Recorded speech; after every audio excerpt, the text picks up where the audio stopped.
करो आपके पास एक ऐसी सुपर पावर आ जाए जिसकी मदद से आप किसी भी चीज को एक बार पढ़ो और वो डायरेक्टली आपकी लॉन्ग टर्म मेमोरी के अंदर स्टोर हो जाए। यानी आप एक बार पढ़ो और किसी भी चीज को ना भूलो। उनके ऐसा लग रहा है ना कि किसी में मूवी की आपको एक स्टोरी सुना रहा हूं, बट क्या ऐसा करना रियली में पॉसिबल है? तो इसका आंसर है यस। साइंटिफिकली कुछ ऐसे स्टेप्स हैं जिनकी मदद से आप किसी भी चीज को एक बार पढ़ोगे और कभी नहीं भूलोगे। चलिए इन्हीं सब स्टेप्स को डिटेल में समझते हैं। जब इतना कुछ पढ़ा है फिर भी कुछ याद नहीं है। जो हमारी फिजिकल ब्रेन है उसको कैसे स्ट्रॉन्ग किया जाए? जिसकी मेमोरी अच्छी होती है उसे पढ़ाई लिखाई की चीजें, हर चीजें याद रहती हैं। तो हाय एवरीवन, मेरा नाम है Prashant, mentor of thousands of students. पता है आपको दो प्रकार के स्टूडेंट्स होते हैं। एक वो स्टूडेंट जो कि किसी भी चीज को एक बार पढ़ता है और उसके ब्रेन के अंदर, उसकी मेमोरी के अंदर वो चीज हमेशा के लिए स्टोर हो जाती है। जबकि एक और टाइप के स्टूडेंट होते हैं, ये वो स्टूडेंट होते हैं जो कि चीजों को बार बार पढ़ते हैं, 2-3 बार रिवीजन भी करते हैं, बट उसके बाद भी ये किसी भी चीज को याद नहीं कर पाते। अब इन दोनों स्टूडेंट्स के अंदर फर्क क्या होता है? फर्क है कुछ हैबिट्स का। यानी जो स्टूडेंट 1 है ना, ये कुछ ऐसी हैबिट्स को फॉलो कर रहा है बचपन से जिसकी मदद से इसकी मेमोरी पावर, इसकी ब्रेन पावर बहुत ज्यादा स्ट्रांग हो चुकी है। और वो सारी हैबिट्स आपका जो स्टूडेंट 2 है वो फॉलो नहीं कर रहा है। अगर ये स्टूडेंट 2 इन मेथड्स को, इन चीजों को फॉलो कर लेता है ना, तो ये भी स्टूडेंट 1 की तरह ब्रेन इसका स्ट्रांग हो जाएगा, मेमोरी पावर इसकी स्ट्रांग हो जाएगी। सबसे पहले तो आप मुझे कमेंट करके बताओ, क्या आप स्टूडेंट 1 में से हो या फिर स्टूडेंट 2 में से हो? फटाफट से मुझे कमेंट करके बताओ। अब इस वीडियो को बनाने से पहले मैंने बहुत सारी रिसर्च करी, मैंने बहुत सारी ब्रेन रिलेटेड बुक्स पढ़ी और मैंने ब्रेन की थ्योरी को समझने की कोशिश करी।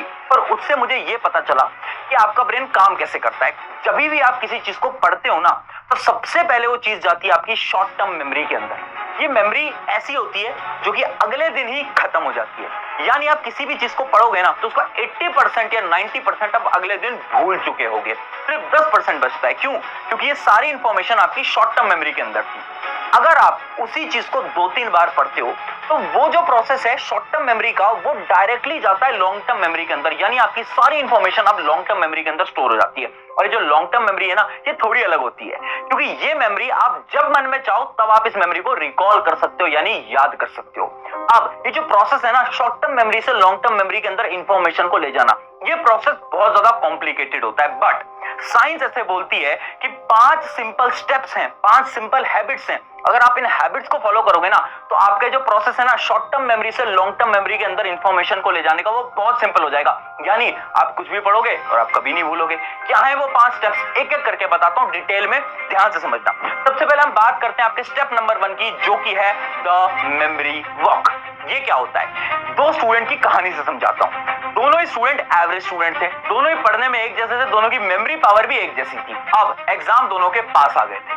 अब ये जो स्टूडेंट 1 था ना, इसने एग्जाम के दौरान यानी उन 5 से 7 दिन के अंदर एक ऐसी हैबिट फॉलो करी जिसकी मदद से जब इसका रिजल्ट आया ना, तो सब शॉक हो गए थे, क्योंकि इसके मार्क्स बहुत अच्छे आ गए थे। ये एक बार पढ़ता था और इसे बार बार याद रहता था।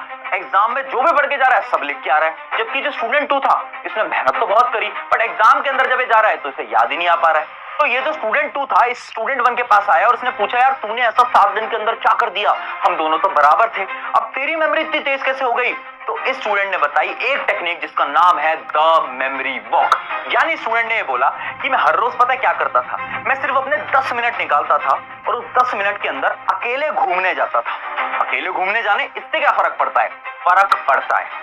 अब वो जो स्टूडेंट था, जब अकेले घूमने जाता था ना, तो वो विजुलाइज करता था उसका पूरा दिन कि आज मेरे साथ आखिर हुआ क्या। आज मैं स्कूल में गया, आज मैंने इस किताब में ये पढ़ा, आज मेरे को एक दोस्त मिलने आया था, मैंने उससे ये बात करी, ये करा, वो करा, वो करा। तो पूरे के पूरे दिन को विजुलाइज करता है अपने ब्रेन के अंदर। कब? जब वो 10 मिनट घूमने जाता है। अब इससे क्या होता है ना, साइंटिफिकली इस टेक्निक से आपके जो ब्रेन के न्यूरॉन्स हैं वो आपस में लिंक करने लगते हैं, और जब वो लिंक करने लगते हैं तो आपकी जो मेमोरी है, आपकी जो थिंकिंग है, वो स्ट्रांग होती जाती है। इसकी मदद से आप इसके बाद जितनी भी चीजें पढ़ने लगोगे आप कभी नहीं भूलने वाले। और यही कॉन्सेप्ट होता है मेमोरी वॉक का। ट्राई करके देखना, 7 दिन के अंदर आपको ऐसा लगने लगेगा कि आपकी मेमोरी पावर स्ट्रांग हो गई है। जो भी आप पढ़ोगे आपको लॉन्ग टर्म तक याद रहने लगेगा। ये बहुत अच्छी एक्सरसाइज है, सारे न्यूरो साइंटिस्ट भी इसको रिकमेंड करते हैं। तो ये तो थी अपनी टेक्निक नंबर 1।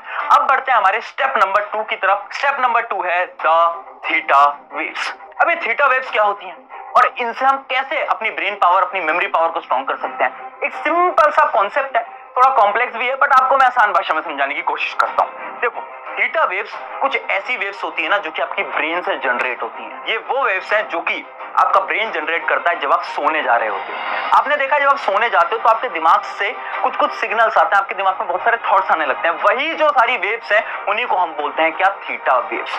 अभी जो थीटा वेव्स है ना, इनका डायरेक्टली रिलेशन होता है आपकी मेमोरी पावर, आपकी क्रिएटिविटी से। यानी अगर इन थीटा वेव्स को तुमने पकड़ लिया, इसकी मदद से तुम अपनी मेमोरी भी इंक्रीज कर सकते हो और क्या कर सकते हो, अपनी ब्रेन पावर और अपनी क्रिएटिविटी भी इंक्रीज कर सकते हो। अब आपको करना क्या है, इमेजिन करो आप कभी भी थक गए हो या फिर आपको ऐसा लग रहा है कि यार मेरे दिमाग के अंदर बहुत सारी इंफॉर्मेशन भर चुकी है, मेरा पढ़ने का मन नहीं कर रहा है, मेरे दिमाग के अंदर कोई भी इंफॉर्मेशन स्टोर नहीं हो रही है। तुम्हें क्या करना है, सिर्फ 10 से 15 मिनट का ब्रेक लेना है। उस ब्रेक के अंदर ईयरफोन लगाने, यूट्यूब पे जाना है, सर्च करना है थीटा वेव्स। थीटा वेव्स का एक साउंड होता है, वो साउंड तुम्हें सिर्फ 10 से 15 मिनट सुन लेना है। जब तुम उसे सुनोगे ना तो उससे क्या होगा, आपके ब्रेन से भी थीटा वेव्स आती है और वो साउंड से भी आपके ब्रेन के अंदर थीटा वेव्स आएंगी और उस फ्रीक्वेंसी के मैच हो जाने की मदद से आपका जो ब्रेन होगा वो मात्र 10 से 15 मिनट के अंदर एकदम रिलैक्स हो जाएगा। और जब ये रिलैक्स होगा ना तो आप 10-15 मिनट के बाद जब वापस पढ़ने जाओगे ना तो आप देखोगे कि अब आप चीजों को अच्छी तरीके से याद कर पा रहे हो, आपकी मेमोरी पावर अच्छी हो गई है और आपको जो फीलिंग आ रही थी ना कि कुछ भी याद नहीं आ पा रहा है, वो फीलिंग आपके अंदर से खत्म हो जाएगी। मैं सच बता रहा हूँ, ये आपकी मदद करने वाला है। बहुत अच्छी टेक्निक है, बहुत सारे न्यूरो साइंटिस्ट भी रिकमेंड करते हैं और बहुत सारे लोग क्योंकि इसे फॉलो करते हैं वो भी रिकमेंड करते हैं। बहुत सारी किताबों के अंदर भी इसका जिक्र है। अब बढ़ते हैं हमारी 3rd नंबर की टेक्निक की तरफ। 3rd नंबर की टेक्निक है द लर्निंग मेथड। देखो, अगर मैं तुमसे ये बोलूं तुम्हारी मेमोरी डिपेंड करती है कि तुम पढ़ कैसे रहे हो, यानी तुम क्या पढ़ रहे हो उससे फर्क नहीं पड़ता, तुम कैसे पढ़ रहे हो उससे बहुत फर्क पड़ता है। अगर आपने सही पढ़ने के तरीके सीख लिए ना तो कभी भी ये जो आपकी प्रॉब्लम है ना भूलने वाली, ये कभी नहीं आएगी। अब पढ़ने का मेथड क्या है, तो पढ़ने का सही मेथड होता है 3-2-1 मेथड। 3-2-1 मेथड क्या बोलता है, इमेजिन करो आपने कोई भी कॉन्सेप्ट पढ़ा, जैसे कि एग्जांपल लेते हैं, हमने पढ़ा है कॉम्बिनेशन रिएक्शन, हमने पढ़ लिया इस कॉन्सेप्ट को। अब आपको स्ट्रैटेजी को फॉलो करना है जो कि 3-2-1, यानी 3 चीजें जो कि आपको इस कॉन्सेप्ट से सीखने को मिली। अब कॉम्बिनेशन रिएक्शन क्या होती है उस पर आपको सोचना है, 3 पॉइंटर बस सोचना है, लिखना नहीं है। आपको 3 चीजें क्या सीखने मिली पहले वो सोचो। फिर 2 यानी क्या होता है, आप उसके 2 एग्जाम्पल दो, यानी कॉम्बिनेशन रिएक्शन के आप 2 एग्जाम्पल दे दो। और 1 यानी एक क्वेश्चन फ्रेम करो, खुद से एक क्वेश्चन बनाओ उस कॉम्बिनेशन रिएक्शन का। अभी जो 3-2-1 स्ट्रैटेजी है ना, इससे क्या होता है, आप जब भी किसी कॉन्सेप्ट को पढ़ लेते हो आपको उस कॉन्सेप्ट को पढ़ने के बाद इस 3-2-1 स्ट्रैटेजी को यूज करना है, जिसकी मदद से आपका ब्रेन जो है ना वो चीज को रिकॉल करेगा। और जब आप क्वेश्चन फॉर्म करोगे ना खुद से तो आपकी ब्रेन की जो मेमोरी है वो इस कॉन्सेप्ट को लेकर स्ट्रांग हो जाएगी। अभी जो क्वेश्चन फॉर्मिंग है ना ये बहुत ज्यादा इंपॉर्टेंट होती है। इसका मैं आपको एक और साइंटिफिक एग्जांपल देता हूँ। कितनी बार आपने नोट करा होगा, जब आप स्कूल में होते हो, कॉलेज के अंदर हो, तो कहीं पर भी होते हो, एक एग्जाम दे रहे होते हो, आपके एग्जाम के अंदर जो क्वेश्चन आते हैं ना वो चाहे आपसे कोई 1 महीने 2 महीने बाद भी पूछ ले तब भी आपको क्वेश्चन हमेशा याद होते हैं। क्यों? क्योंकि जब हम एक क्वेश्चन को एग्जाम में देखते हैं उस समय पर हम स्ट्रेस में होते हैं। स्ट्रेस में क्या होता है, हमारा एक हार्मोन होता है एड्रेनलिन हार्मोन, वो रिलीज होता है और एड्रेनलिन हार्मोन से क्या होता है, हमारी जो ब्रेन पावर है, जो हमारी थिंकिंग स्किल्स है वो फास्ट होने लगती है। हमारी पूरी बॉडी जो होती है उसका ब्लड सर्कुलेशन फास्ट हो जाता है। इस वजह से एग्जाम के दौरान जो क्वेश्चन आप वहां पर देख कर आते हो वो हमेशा आपकी ब्रेन की मेमोरी के अंदर स्टोर हो जाते हैं। होता है ना ऐसा, सच बताना हुआ होगा। अब यही टेक्निक को आपको अपनी पढ़ाई में यूज करना है। जब आप पढ़ रहे हो ना तो कभी कभार खुद से क्वेश्चंस पूछ लो। एक टॉपिक आपने पढ़ा, अब खुद से अचानक से क्वेश्चन पूछो।